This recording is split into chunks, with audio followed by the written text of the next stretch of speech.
Hola YouTube, hoy en el tema 4 de auxiliar de enfermería vamos a hacer la parte número 3, atención pre y postoperatoria.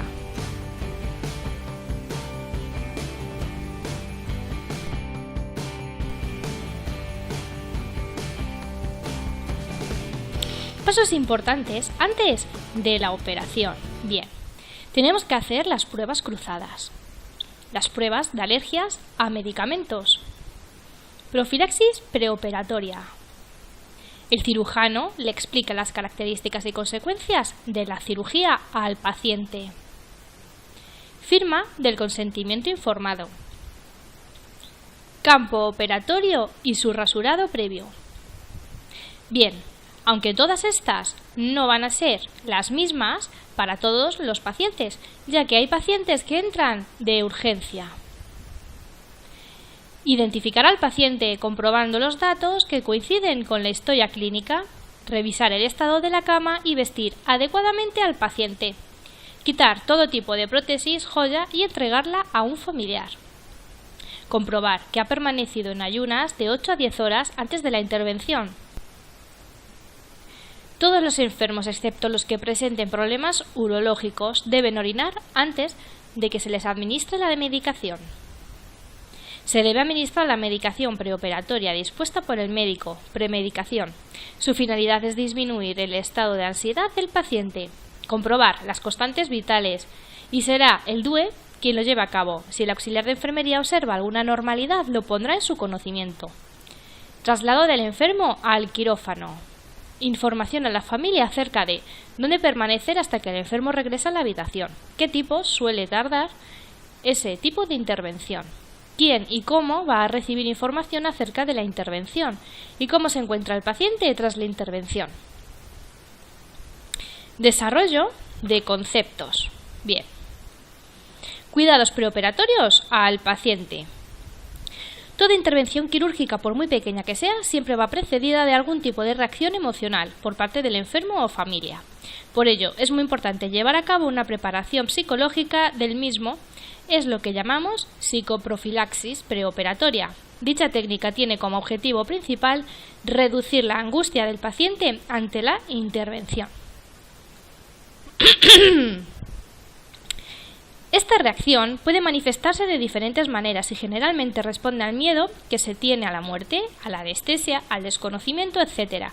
Dentro de este marco corresponde al auxiliar de enfermería ayudar al enfermo, procurando que se encuentre tranquilo, relajado y que tenga confianza en el equipo quirúrgico que le va a intervenir.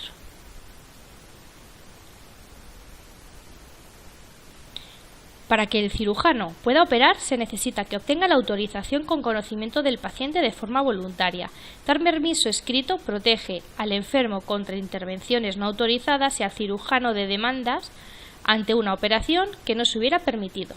El auxiliar de enfermería se limita simplemente a darle el documento al médico.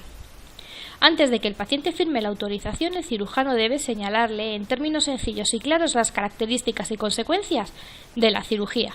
También debe informarle sobre los riesgos, complicaciones, distorsiones, incapacidad y extirpación de una parte del cuerpo, así como lo que cabe esperar en los periodos posoperatorios inicial y tardío. La parte de la autorización de conocimiento del paciente ya la vimos en anteriores temas. ¿Cuándo se obtiene la autorización con conocimiento? La autorización con conocimiento se obtiene cuando la técnica entraña penetración corporal como una incisión quirúrgica, citoscopia, toracocentesis o paracentesis. También cuando vamos a usar anestesia. Además, se efectúa una técnica no quirúrgica en la que los riesgos son de mediana a gran magnitud como una arteriografía y cuando se practica una técnica con empleo de radiación, tratamiento con cobalto u otras similares. El individuo puede firmar el permiso para la operación si es apto en cuanto a edad y facultades mentales. Cuando es un menor de edad, está inconsciente o es incompetente, hay que obtenerlo de un familiar responsable. La enfermera tiene la responsabilidad de cerciorarse de que se ha obtenido voluntariamente tal autorización de una persona a quien se ha dado información y a la que ha comprendido. Recordar que esto ya lo vimos en un anterior tema. Otro paso previo a la intervención. Bien, vamos a hablar de las pruebas cruzadas, por si el paciente necesitase transfusiones de sangre o hemoderivados durante la operación. Recordar que la transfusión de sangre tiene que ser del mismo grupo que el paciente, pero si la intervención es de urgencia y no hay tiempo para realizar otra prueba, se transfundirá sangre de grupo 0 negativo, ya que es el donante universal. Los grupos sanguíneos, bien. El grupo sanguíneo se determinará por el grupo AB0, descubierto por Landstein en 1901, basado en dos antígenos glucogénicos presentes en los eritrocitos de forma natural. De esta forma podemos tener el grupo A, B, AB y 0. Y por el sistema RH, descubierto por Landstein y Weiner en 1940, con antígenos de sangre que van a determinar que el individuo sea RH positivo y RH negativo. Aquí tenemos la tabla. Como observáis, a la izquierda están los tipos de sangre y a la derecha aparecen los posibles receptores de esa sangre. Si nos fijamos en el 0 negativo, ¿veis? Tiene todos estos receptores, es decir, que vale para todos los tipos de sangre. En cambio, si por ejemplo nos fijamos en este de aquí, solo vale el receptor AB positivo. ¿Veis? Echadle un vistazo y recordad que lo tenéis en el temario. Las pruebas de alergia a medicamentos. Bien, las pruebas de alergia a la medicación utilizada en quirófano también llevan a cabo en los días previos a la intervención. Hay situaciones en las cuales es necesario aplicar un enema de limpieza antes de la operación, generalmente solo si se realiza en el caso de que ésta sea del tubo digestivo y de las regiones pelviana, perineal o perianal, con el fin de evacuar el intestino de heces y evitar la defecación involuntaria durante la anestesia, o bien para prevenir traumatismos accidentales en operaciones abdominales. Las medidas higiénicas son muy importantes, ya que durante el preoperatorio el enfermo tiene que estar siempre limpio y aseado, incluyendo los cuidados de la boca y dentadura. El jabón a utilizar para la higiene personal se recomienda que sea antiséptico. El cuidado preoperatorio de la piel tiene como finalidad la limpieza de esta y la eliminación del mayor número posible de microorganismos patógenos del campo operatorio. Es el cirujano el que indica qué zona se ha de afeitar. Generalmente se procede al afeitado del lugar donde se va a practicar la incisión y de parte de la zona circundante. Con todo ello se reduce de manera importante el riesgo de infecciones en la herida quirúrgica.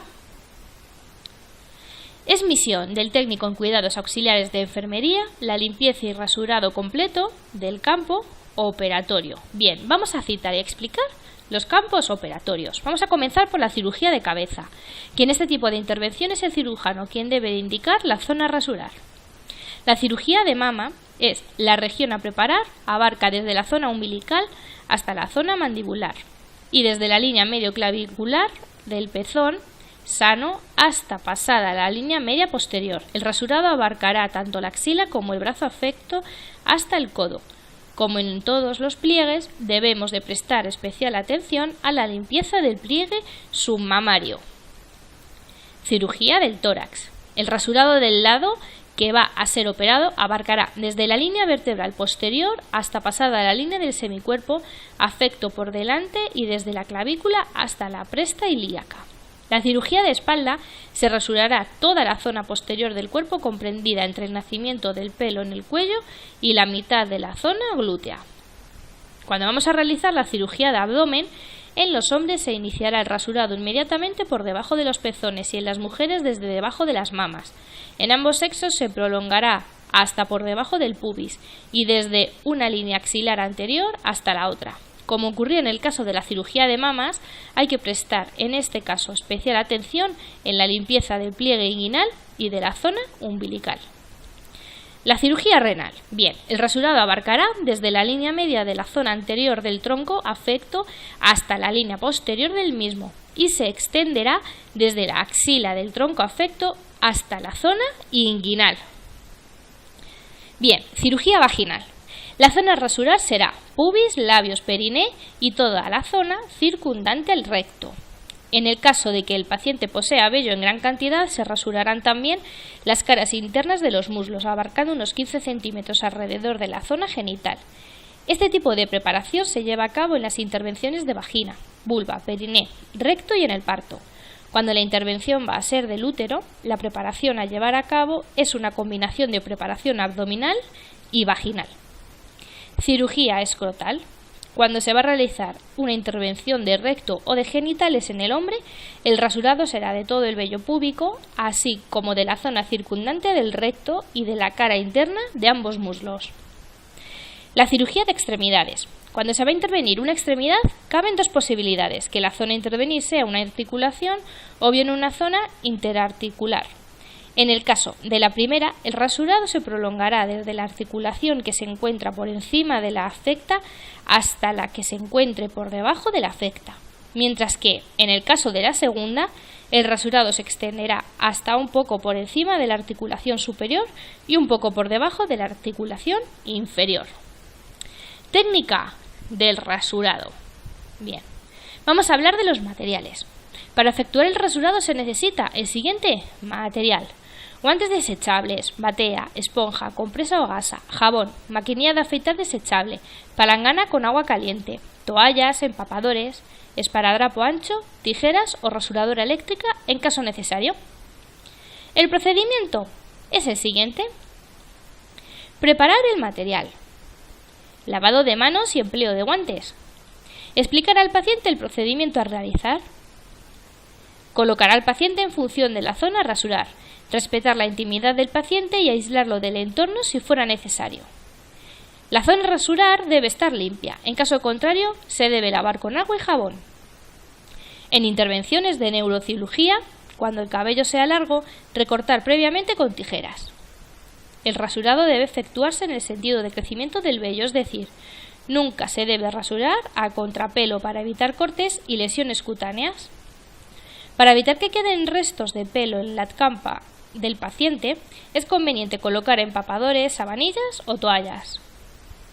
Enjabonar y enjuagar la zona de rasurado y a continuación afeitar con cuidado con la maquinilla, evitando dar tirones o producir cortes y lesiones en la piel. Secar la zona con una toalla limpia. Es conveniente pasar un trozo de esparadrapo ancho por la zona rasurada para que no queden pelos sueltos. Aplicar algún antiséptico si es necesario. Y por último, recoger el material empleado. Bien, debemos tener la precaución de rasurar las extremidades en todo su perímetro. ¿Vale? El TKE debe de vigilar siempre que el enfermo que vaya a ser intervenido no lleve ningún tipo de esmalte en uñas y que éstas se encuentren perfectamente limpias para poder detectar lo antes posible cualquier situación en la que aporte de oxígeno a los tejidos se encuentre comprometido. Bien, aquí vamos a ver un dibujo de los campos operatorios. Como observáis, en color gris clarito es lo que vamos a rasurar. Tenemos el cuello, el hombro, abdominal, la rectal, perineal. ¿Observáis? Columna lumbar, manos, mastectomía, rodilla. Bien. Quien tengáis el temario, también lo tenéis. Premedicación. Antes de cualquier intervención, todo paciente debe ser valorado por el equipo de anestesistas para conocer el riesgo que supone para el paciente la aplicación de anestesia. Una vez que se acepta que el paciente puede ser intervenido en la hoja de valoración de anestesista, que es la hoja de preanestesista, va especificada la medicación que se le debe administrar al paciente en el preoperatorio inmediato, premedicación. La premedicación tiene que administrarse de 45 a 75 minutos antes de ser intervenido y, posteriormente, el paciente debe permanecer en la cama. La medicación que se suele utilizar en la preanestesia es barbitúricos o tranquilizantes. Para conseguir la sedación se suelen administrar barbitúricos o hipnóticos de acción tranquilizante como las benzodiazepinas. Opiáceos. Pueden emplearse para aminorar la dosis de anestésico necesario o con fines analgésicos en aquellos pacientes que tienen mucho dolor en el preoperatorio. Ejemplo de este tipo de fármaco es la morfina. Anticolinérgicos.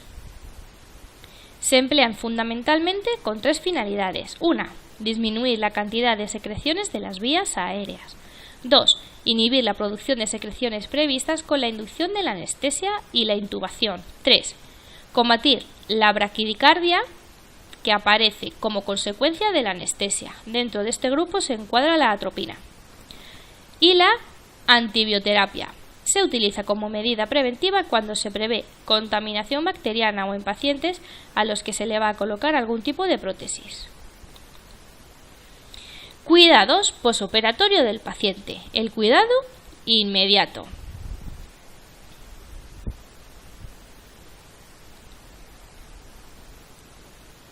Esta fase comienza desde el mismo instante en que finaliza la intervención. Durante este periodo, los cuidados de enfermería se centran en el restablecimiento del equilibrio fisiológico del paciente, la prevención del dolor y de complicaciones. Finalizada la operación, el enfermo debe ser trasladado desde la sala de operaciones a la sala de recuperación, comúnmente denominada sala de despertar. Una vez que el paciente llega a esta sala, se observa cuál es el estado de conciencia que presenta. Se inspecciona el apósito para ver si viene manchado. Se observa si trae drenaje y en caso de que lo traiga, se asegura de que no estén pinzados o acodados. Se anota la cantidad y tipo de líquido que contenga. Se procede a monitorizar al paciente, etc. Una vez hechas estas primeras observaciones e inspecciones, se le da entrada en el libro de ingresos de pacientes en la sala.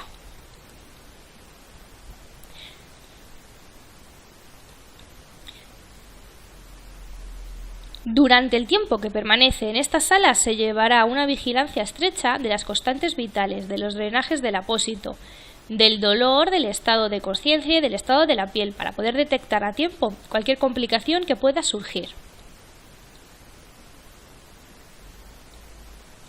El libro de ingresos se debe anotar el nombre y apellidos, la hora de entrada, el tipo de intervención que le ha sido realizada, así como el tipo de anestesia utilizado, el nombre del cirujano y del anestesista y, por último, la hora en que abandona la unidad. Las medidas más comunes a poner en marcha para evitar estas complicaciones son: si el paciente se encuentra inconsciente, colocarlo en decúbito lateral y la cabeza echada hacia atrás. No utilizar almohadas para la cabeza. Si el paciente se encuentra en decúbito supino y comienza a vomitar, hay que girarle la cabeza hacia un lado. Aspirar secreciones siempre que sea necesario. Control de las constantes vitales según el protocolo instaurado en esa unidad. Suele ser cada 15 minutos durante la primera hora y después cada media hora. Valoración del estado de conciencia y del aspecto del paciente. Abrigar al paciente si presenta hipotermia o escalofríos. Controlar además el ritmo de perfusión endovenosa. El control de la cantidad y aspecto del líquido drenado. Control de diuresis. Control del sangrado del apósito. Control de los síntomas de shock, hipotensión, taquicardia, sudoración, etc. Si aparece, colocar al paciente en la posición de Trendelenburg y valorar la posibilidad de colocar pantalones anti-shock. Inicio del programa de cambios posturales. Los cambios se realizarán de forma lenta para permitir que el aparato circulatorio se adapte a los cambios de la distribución de la sangre, que esto ya lo vimos en un anterior tema. Y por último, la higiene del paciente. Bien, el paciente va a permanecer aquí hasta que se haya recuperado de la anestesia, es decir, hasta que sus constantes se hayan estabilizado, se encuentre consciente y o moviliza adecuadamente cada miembro. Cuidado posoperatorio al enfermo ya recuperado de la anestesia. Posoperatorio tardío. Comienza en el momento en el que el paciente abandona la sala de recuperación y finaliza cuando el paciente es dado de alta. Desde el momento en el que la sala de recuperación avisa de que se va a trasladar al enfermo a su habitación, debe poner en conocimiento del personal de enfermería de la unidad si el paciente va a necesitar algún dispositivo adicional. Durante esta etapa, el enfermo suele realizar preguntas por medio de las cuales se puede conocer su estado de ánimo, sentimientos y pensamientos. El auxiliar deberá animarle y tranquilizarle, contestando únicamente aquellas preguntas para las que esté capacitado. El enfermo ya llega a la habitación. Medidas a tomar en práctica en la habitación.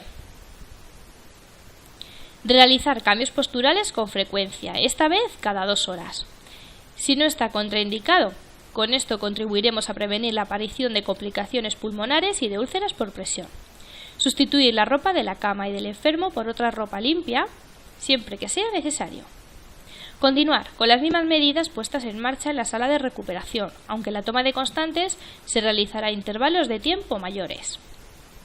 Y cuidado de la herida. Es recomendable revisar el estado del apósito al menos 2 veces por turno para detectar lo antes posible cualquier señal de sangrado o cualquier alteración en el líquido de drenaje. A medida que vayan pasando los días, la vigilancia de estas medidas se irá haciendo cada vez menos frecuente. La retirada de puntos se hará según la zona y el material de sutura empleado, siendo generalmente entre el día 7 y el día 10. Más adelante vamos a ver una tabla donde se explica todo. Además, se debe indicar al paciente que realice respiraciones profundas y que tosa.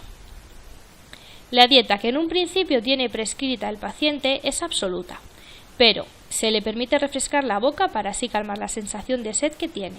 Se pondrá en marcha el protocolo de tolerancia de dieta, que se encuentre vigente en el servicio, o cuando lo instaure el facultativo responsable del paciente. Las pautas dietéticas dependerán del tipo de operación y anestésico empleado. Se debe ayudar al enfermo a regular funciones de eliminación, es decir, micción y defecación. En el caso de micción, el tiempo que se permite a un enfermo que esté sin orinar tras una operación varía considerablemente según el tipo de intervención realizada. Hay que realizar un control de la diuresis. En ocasiones se hace necesario sondar al paciente, ya que se le ha formado lo que se conoce con el nombre de globo vesical. Y bien, con la defecación, como consecuencia de una disminución del peristaltismo intestinal, suele aparecer estreñimiento después de la operación. Si dicha situación persiste pasados 3-4 días, debe ser puesto en conocimiento del médico para que determine si ha de colocar un enema de limpieza o no. El auxiliar de enfermería debe llevar un control de las deposiciones.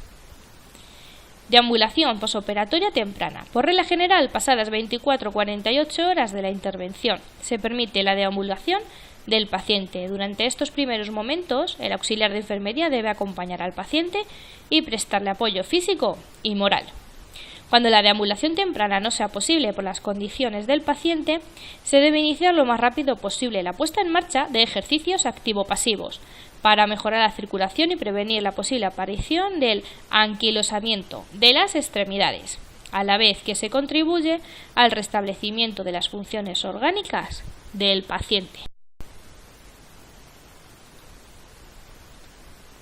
Y aquí está la tabla, los tipos de sutura y retirada de puntos. Aunque es orientativa, aquí nos podemos hacer una pequeña idea. Bien, el cuero cabelludo, 9 días. La cara, de 3 a 5 días. La nariz, aunque es reabsorbible, se hace al 7º día. Labio y lengua, igual que la nariz. Miembro superior, se hace con seda. Y es de 7 a 10 días o 12 si está cerca de articulaciones. La mano, el dorso 7 días y la palma 10. El tórax, abdomen, de 7 a 9 días. La espalda, de 10 a 12 días. El miembro inferior, de 7 a 10 días. 12 si está cerca de articulaciones. Y del pie, el dorso 7 y la palma 10. Los tipos, muy fácil. Grapas para el cuero cabelludo. La seda o nylon para la cara. La sutura reabsorbible, nariz, labio, lengua. Y para todo lo demás, seda. Y bien, sigue todas las clases preparatorias a tu oposición por vídeo. No te lo pierdas, empieza ahora e inscríbete. Ah, y recuerda, si no has entendido alguna de las partes del vídeo, escríbelas aquí debajo y lo volveremos a reeditar. Bien. Síguenos en el canal de YouTube Tu Aula Online Clases Preparatorias.